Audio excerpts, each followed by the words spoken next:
दुनिया में ऊपर वाले ने कुछ रिश्ते ऐसे बनाए हैं जिनका कोई मोल नहीं, कोई तोड़ नहीं हो सकता। हम आसपास बहुत सारे रिश्तेदारों को मौजूद पाते हैं, बहुत सारे रिश्तेदारों को बनाते भी हैं, किसी से रिश्ता तोड़ते भी हैं। लेकिन कुछ रिश्ते हमारी जिंदगी में ऐसे होते हैं जिनका कोई मोल नहीं, जिनका कोई तोड़ नहीं, और जिन रिश्तों का हक हम कभी अदा भी नहीं कर सकते। इन रिश्तों के इतने एहसानात हम पर होते हैं कि हम इन रिश्तों का कर्ज चुका ही नहीं सकते। चाहे हम 7 जन्म लेकर बड़े क्यों ना हो जाएं और उनका सेवा क्यों ना कर लें, लेकिन फिर भी हम उन रिश्तों का उनका एहसान नहीं चुका सकते। जी हाँ, मैं बात कर रहा हूं माता पिता की।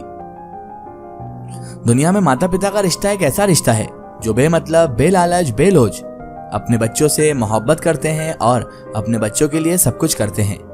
माँ बाप को दुनिया में भगवान ने ऐसा बनाया है कि जिनका हमें जितना आदर करें उतना कम है और उनका जितना शुक्र अदा करें उतना कम है, क्योंकि भगवान के बाद माँ बाप ही हैं जो हमें सही राह दिखाते हैं और हमारे लिए हर जगह खड़े रहते हैं।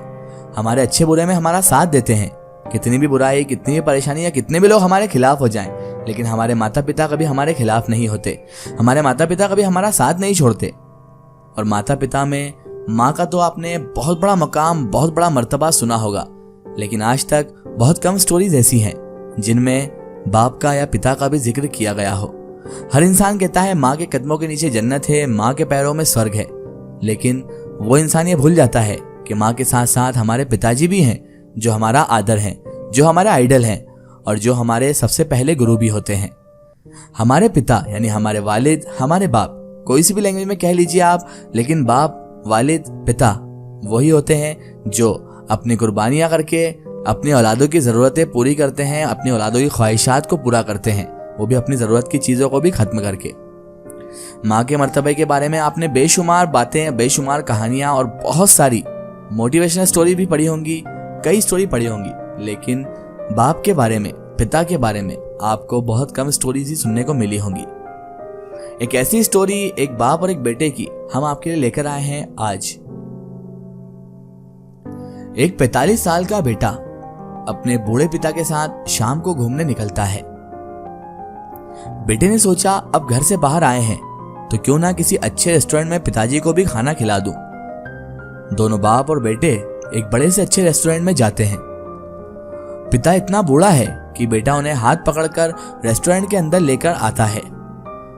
बाप ये देखकर बहुत खुश होता है कि बेटा उसके सबसे पसंदीदा होटल में उसे लेकर आया है। किसी वक्त बाप भी इसी रेस्टोरेंट में अपनी माँ, अपनी पत्नी और अपने बच्चों के साथ खाना खाने आया करता था। उस बाप के दिल से पूछिए उन्हें कितनी खुशी हो रही होगी कि जब उनका बेटा उसी रेस्टोरेंट में उन्हें लेकर आया जहां बचपन में उन्होंने अपने बेटे को लाना जाना और यहाँ पर खाना खाना सिखाया था। उनकी खुशी का तो कोई ठिकाना ही नहीं था। बाप खुशी में अपने बेटे को बताता है कि बेटा ये वही रेस्टोरेंट है जहां मैं तुम्हें और तुम्हारी माँ को लेकर आता था। बेटा कहता है कि हाँ बाबा, मुझे याद है पिताजी, मुझे बहुत अच्छे से याद है, इसलिए मैंने सोचा कि आज इसी रेस्टोरेंट में हम खाना खाते हैं। उसके बाद बेटा अपने वालिद की हर आदत से वाकिफ था। अपने पापा का टेस्ट भी जानता था, फेवरेट डिश भी जानता था, पसंदीदा हर चीज जानता था, क्योंकि उसने बचपन से अपने माता पिता पर बड़ा फोकस किया था। बेटे ने अपने पिता की सबसे पसंदीदा डिश यानी कि शाही पनीर ऑर्डर कर दिया। होटल में जो वेटर था उसे बुलाया और उसके बाद उसे कहा कि शाही पनीर 1 प्लेट लगा दीजिए और 1 प्लेट दाल भी लगा दीजिए। जैसे ही बेटे ने अपने पिताजी के लिए ऑर्डर दिया तो पिताजी बड़े खुश हुए कि मेरे बेटे को मेरी पसंदीदा चीज भी याद है कि मुझे क्या खाने में पसंद है और क्या नहीं। वाकई में मेरा बेटा मैच्योर यानी समझदार हो चुका है। उसके बाद दोनों बाप बेटे खाना शुरू करते हैं। क्योंकि पिता बहुत बूढ़े और कमजोर हो चुके हैं, कुछ खाना उनकी कमीज पर और पैंट पर भी गिर जाता है। यह देखकर रेस्टोरेंट में बैठे सभी लोग उस बूढ़े पिता को घूरने लगते हैं। सभी सोचते हैं इसे खाना भी आता है या नहीं, लेकिन उस बूढ़े बाप के बेटे को कोई फर्क नहीं पड़ता। बेटा बड़े आराम से अपना खाना खाता है और अपने पिता के खाने तक का इंतजार भी करता है। जब पिता अपना खाना खत्म कर लेते हैं तो उन्हीं का बेटा बड़े आराम से अपने पिता का हाथ पकड़कर उन्हें वॉशरूम लेकर जाता है और कपड़ों पर लगे दागों को साफ करता है। दाग साफ करने के बाद बेटा पिता के बालों में कंघी फेरता है और उनकी आंखों पर उनके चश्मे लगाता है। जब दोनों वॉशरूम से बाहर आते हैं तो रेस्टोरेंट में बैठे सभी लोग उन्हें घूरते हैं कि कैसे उस लड़के के पिता ने अपने बेटे का रेस्टोरेंट में मजाक बना दिया। लेकिन वो बेटा क्या सोचकर उसके वालिद साहब को ये सब ट्रीट कर रहा था, ये कोई नहीं जानता था।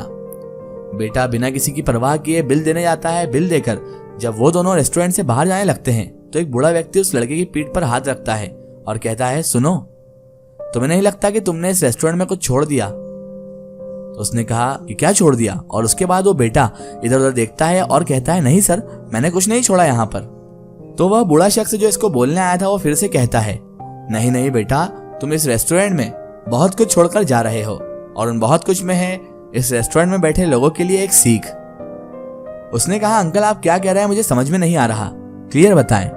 तो बूढ़ा शख्स कहता है, बेटा तुम यहाँ बैठे हर एक बेटे के लिए एक सीख छोड़कर जा रहे हो और हर एक पिता के लिए एक उम्मीद।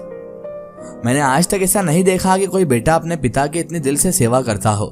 अपने पिता की जैसे तुम सेवा कर रहे हो वो देखकर मेरी आंखें भी नम हो गई और तुमने मेरे अंदर एक उम्मीद जगाई है कि शायद मेरा बेटा भी इसी तरह मेरी सेवा करे।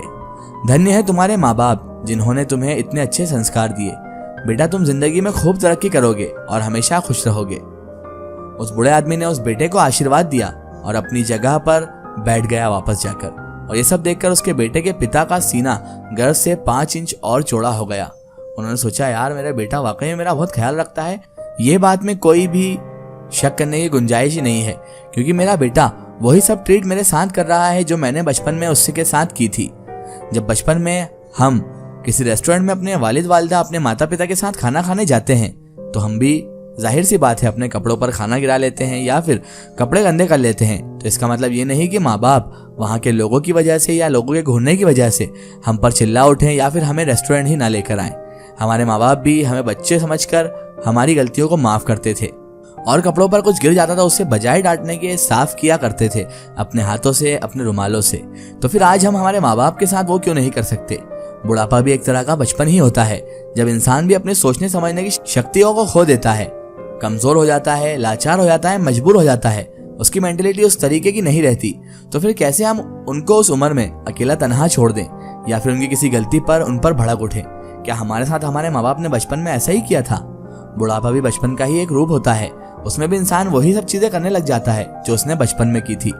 बहुत सारी चीजें ऐसी होती है जो आजकल के नौजवान बर्दाश्त नहीं कर पाते, लेकिन आप उस वक्त को याद कीजिए जब आप उनके ऊपर टॉयलेट या फिर उनके ऊपर लेटरिन तक कर दिया करते थे। तो कैसे वो तुम्हें टैकल करते होंगे? क्या तुम्हें वो मार देते? नहीं, उन्होंने तुम्हारी टॉयलेट तक साफ की, तुम्हें हर जगह ले गए, अच्छे बुरे की पहचान कराई। तो फिर कैसे बुढ़ापे में हम उन्हें तन्हा छोड़ देते हैं?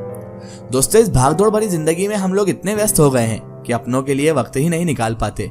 लेकिन इस कहानी का मूल उद्देश्य यही है कि कभी कभी अपने माँ बाप या रिश्तेदारों के लिए वक्त जरूर निकालें। उनकी दुआएं आपको जिंदगी में आगे बढ़ने का काम जरूर करेंगी और उन्हें जो खुशी मिलेगी उसका आप अनुमान भी नहीं लगा सकते। हर बाप यही चाहता है कि मेरा बेटा बड़ा होकर बुढ़ापे में मेरा सहारा बने, क्योंकि जिस उम्मीद से उन्होंने उन्हें पाला है, अगर उस उम्मीद पर ही बच्चा खरा ना उतरे तो माँ बाप के दिल को बड़ी ठेस पहुंचती है, बड़ी तकलीफ पहुंचती है।